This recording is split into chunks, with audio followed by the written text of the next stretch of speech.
నెల్లూరు మూలాపేటలోని శ్రీ వేణుగోపాల స్వామి ఆలయ ప్రాంగణంలో నరసింహకొండ విడిది క్షేత్రానికి ఉగాది పండుగను పురస్కరించుకొని వేదగిరి లక్ష్మీ నరసింహస్వామి వచ్చారు.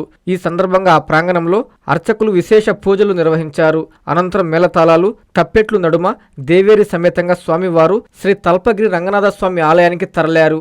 భక్తులు స్వామివారిని దర్శించుకుని పూజలు నిర్వహించారు. స్వామివారు భక్తులకు ఆశీస్సులు అందించారు.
ఉగాది శుభాకాంక్షలు. తీపి చేదు కలిసిందే జీవితం, కష్టం సుఖం కలిసిందే జీవితం.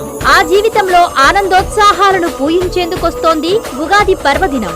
రాష్ట్ర ముఖ్యమంత్రి వర్యులు శ్రీ నారా చంద్రబాబు నాయుడు గారికి, ఐటీ మరియు విద్యాశాఖ మంత్రి వర్యులు, యువ నాయకులు నారా లోకేష్ బాబు గారికి మరియు నెల్లూరు జిల్లా ప్రజలకు, నాయకులకు, అధికారులకు, మిత్రులకు, శ్రేయోభిలాషులకు శ్రీ పరాభవనామ సంవత్సర ఉగాది శుభాకాంక్షలు. మీ మేకపాటి శాంతి కుమారి, గ్రంథాలయ సంస్థ చైర్పర్సన్, నెల్లూరు జిల్లా మరియు మేకపాటి చంద్రశేఖర్ రెడ్డి, మాజీ శాసనసభ్యులు, ఉదయగిరి నియోజకవర్గం.